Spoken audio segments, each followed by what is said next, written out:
Ouais, il est Potox, c'est Ontox, et bienvenue dans cette nouvelle vidéo consacrée à la critique de l'épisode 8 de The Detective Club. Et j'ai été un petit peu mitigé concernant cet épisode. Il s'est passé pas mal de trucs en rapport avec le jeu, hein, donc ça par contre c'est quand même assez cool. Il y avait pas mal de points que j'aimerais aborder, notamment le fait qu'il y avait des jeux, donc le grand jeu, je veux dire, avec les indices, etc., a pu avancer grâce justement à ces jeux d'indices. Enfin, a pu avancer oui et non en réalité, puisque ils n'ont pas pu remporter cet indice. Donc en réalité, sur le papier, c'est pas mal, d'autant plus que il y a eu deux jeux dans le même épisode de la part de Banijay. Je pense que c'est une première, hein. Donc à mon avis il faut mettre une croix dans le calendrier, il faut faire quelque chose, parce que vraiment c'était assez inattendu. Je m'attendais pas du tout à un truc comme ça, j'ai trouvé que c'était même super rapide,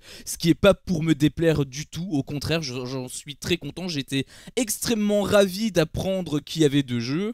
Là où par contre j'étais un petit peu moins ravi, et c'est ce pourquoi j'ai dit justement que j'ai été mitigé, c'est que en fait les deux jeux c'était exactement les mêmes jeux qu'on nous a déjà servi. Alors pas dans le même, pas exactement dans le même truc, hein. C'est pas exactement les mêmes personnes, c'est pas exactement les mêmes questions qui ont été posées pour le deuxième jeu, c'est pas forcément à ce niveau de détail, hein, bien évidemment, mais c'est sur le principe, dans le concept des deux jeux, les deux jeux sont exactement les mêmes. Le premier jeu où tout le monde pouvait jouer, il fallait déterminer qui était l'imposteur parmi trois propositions, donc là en l'occurrence c'était par rapport à qui était réellement toiletteur ou toiletteuse pour chien. C'était donc la première chose à faire. Et la deuxième chose, c'est le premier jeu. Et le deuxième jeu, c'était pareil que ce que Manon et Nicolo ont pu jouer. C'est-à-dire que ils ont été, pas Manon et Nicolo, puisque Manon n'est plus là, mais il y a deux personnes qui ont été choisies. D'ailleurs on y reviendra parce que ça va peut-être avoir des conséquences sur la suite. Deux personnes qui ont été choisies pour justement jouer au même jeu que Manon et Nicolo. C'est-à-dire qu'ils devaient tirer des cartes, et sur base de ça ils devaient se mettre d'accord sur une version. SCH là il posait des questions et ils devaient répondre, et il fallait qu'ils aient un maximum de bonnes réponses. J'imagine que c'est 5, j'avoue que j'ai un petit peu perdu ma concentration à ce moment là, mais j'imagine que c'est le même principe qu'avant, que c'est le même niveau de difficulté, donc j'imagine que ça reste 5 sur 10 qu'il faut faire minimum pour gagner l'indice. Et si sur le papier c'était pas forcément mauvais la première fois, notamment le jeu là où tu avais le truc avec le délire de couple qui était vachement cool, là pour le coup c'est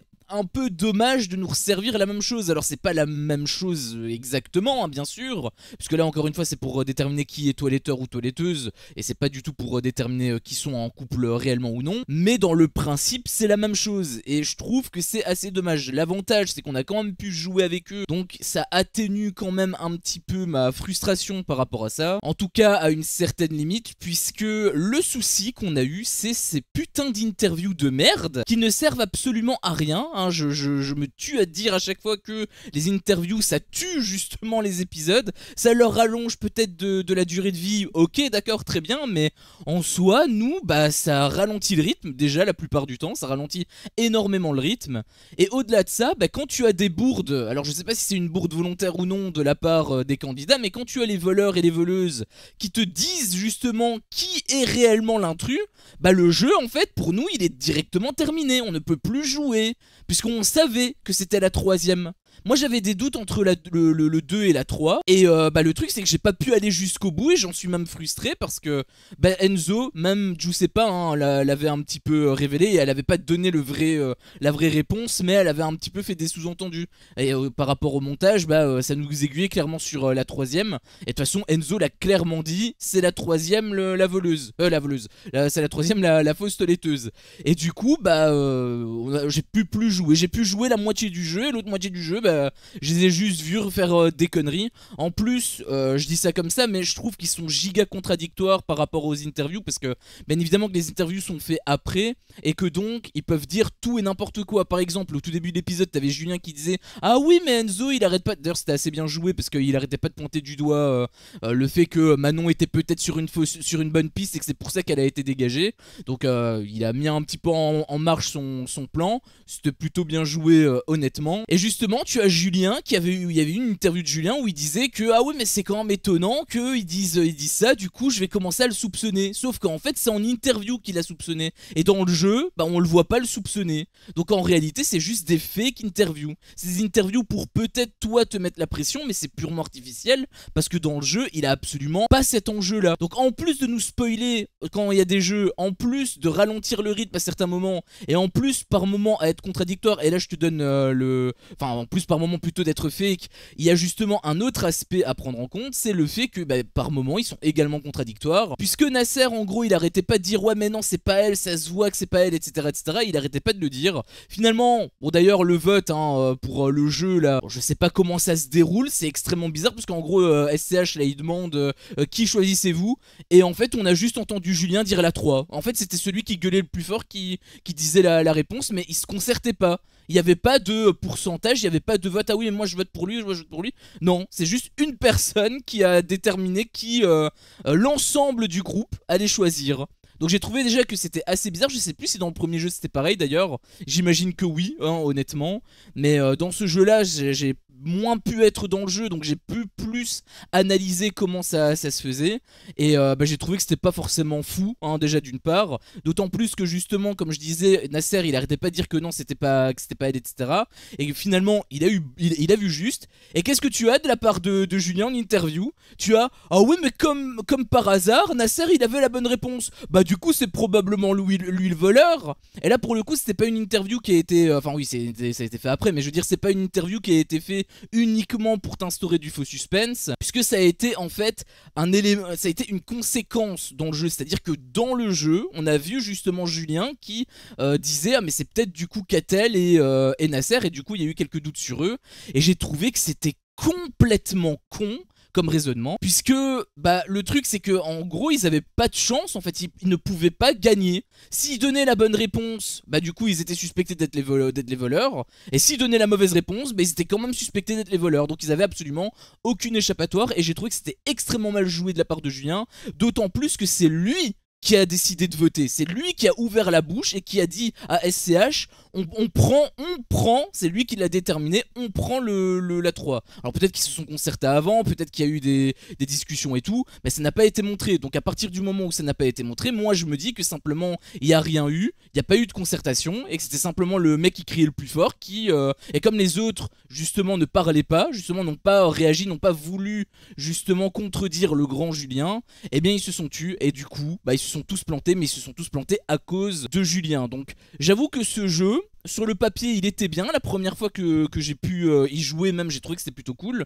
Par contre ici ça te spoil, j'ai eu l'occasion du coup de me détacher un petit peu du jeu et d'analyser un petit peu comment ça se faisait, et il y a des trucs qui sont complètement cons, je suis désolé de dire ça, il y a des trucs qui sont absolument cons. Et le second jeu n'est pas forcément mieux, puisque bah déjà la première fois j'avais pas trop apprécié ce jeu là, bah du coup cette fois-ci je l'apprécie pas non plus, puisqu'on ne peut pas jouer, hein, tout simplement, ce sont les candidats qui doivent se concerter, et ils peuvent dire absolument tout et n'importe quoi. C'est-à-dire que s'ils disent qu'ils ont été dans le cul d'un chameau dans plein désert à minuit 30, tous les deux, bah ça veut dire qu'ils ont une bonne réponse. Alors que la réponse, elle paraît complètement lunaire. Encore une fois, si tu dis ça devant un tribunal, je pense pas que ça passe. Mais ici, ça va passer, puisque la règle, c'est juste d'avoir la bonne version.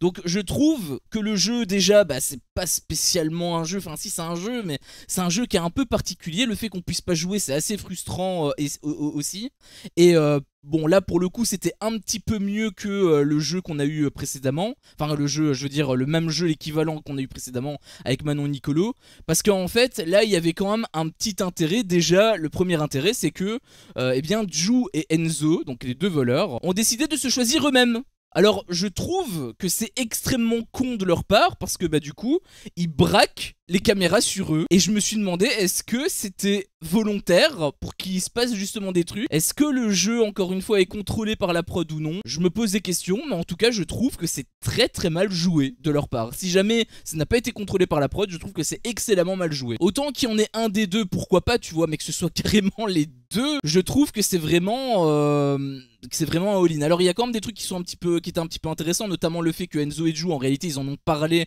un peu avant dans le salon aux yeux de tous, et ils faisaient un peu passer ça pour une discussion d'enquêteur classique, c'est-à-dire que en gros ils parlaient des voleurs, mais en fait ils parlaient d'eux à la troisième personne, et ils disaient comme si c'était des enquêteurs quoi. À ton avis qu'est-ce qu'ils vont faire? Et en fait c'était simplement pour se concerter, mais de manière indirecte. Ça par contre j'avais trouvé que c'était intelligent. Par contre le fait qu'ils aient décidé de se choisir eux-mêmes, j'ai trouvé que c'était excessivement con. Et pour le coup, bah le truc c'est que si ça aurait pu payer, hein, s'ils avaient réussi à récupérer l'indice, pourquoi pas, ça aurait pu être vraiment masterclass. D'ailleurs, je sais pas, elle avait dit elle-même en interview, je le précise, que justement s'ils gagnaient l'indice, ils auraient pu modifier cet indice-là et leur donner un faux indice. Et là, pour le coup, ça aurait été logique qu'ils donnent un faux indice, puisque c'est eux les voleurs. Dans The Power, si le power player bénéficie d'un indice et qu'il en donne un faux, c'est normal, c'est pour se protéger. Par contre, si les autres joueurs bénéficient d'indices et qu'ils mentent aux autres, ça n'a absolument aucun sens, sauf s'il y a des alliances. Mais bon, encore une fois, le délire d'alliance, je suis pas trop fan. Mais par rapport en tout cas à ce jeu, ça pouvait payer. Le problème, c'est qu'il fallait être un minimum bon, et ils l'ont pas du tout été. Et c'est pour ça que justement, j'ai trouvé que c'était quand même plus intéressant que le jeu avec Manon Nicolo.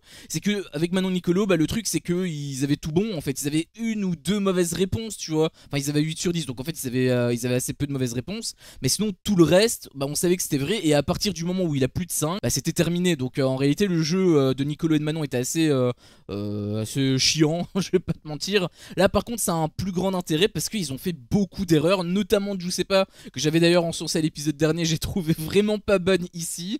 Et le truc, c'est que bah du coup, on sait pas si c'est gagnant ou pas en fait. Est-ce qu'ils vont gagner l'indice? Est-ce qu'ils ne vont pas le gagner? C'est justement une bonne question. C'est le gros cliffhanger bien évidemment de l'épisode, hein, donc il va falloir attendre à l'épisode de demain pour avoir la réponse. Mais en tout cas, ça peut puer pour eux. Parce qu'en fait, le truc, c'est que s'ils bénéficient pas de l'indice, bah ils vont être soupçonnés. Et comme justement ce sont les deux voleurs, bah du coup, ils se sont mis grandement en danger en fait. Donc j'ai trouvé que c'était vraiment très très con de leur part. Alors, dans tous les cas, faudra voir comment ça va se dégoupiller. Peut-être qu'ils vont réussir à trouver des stratagèmes, etc. Je l'espère un petit peu pour eux. Peut-être qu'ils vont gagner aussi, hein. Peut-être qu'ils vont atteindre la limite de 5 sur 10. Je sais plus si c'est 5, mais j'imagine que c'est 5. Parce que si c'est 8, de toute façon, ils sont foutus, hein. Ils ont fait beaucoup plus que 2 erreurs. Donc je sais pas trop comment ça va se dégoupiller. J'aurais tendance à dire qu'ils ont faux, mais en même temps je t'avoue j'ai pas compté les réponses, donc je pourrais pas te le certifier. Mais j'aurais tendance en tout cas à me dire que ils sont pas gagnants, et s'ils perdent, bah comme je l'ai déjà répété, ça peut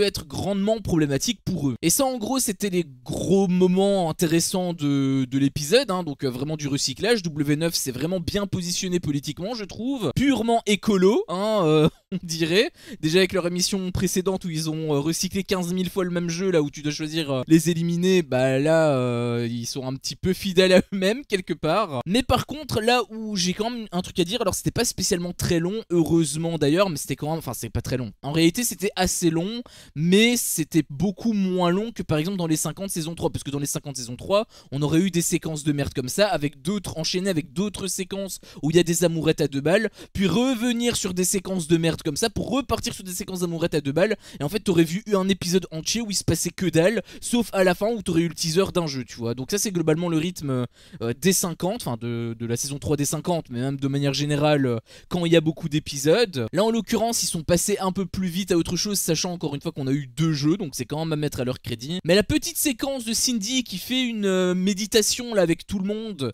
enfin avec tout le monde, avec certaines personnes et d'autres qui s'en battaient les couilles parce que simplement ils rigolaient, et ils rigolaient de la meilleure des manières, parce que bien évidemment qu'est-ce qui fait le plus rire les enfants?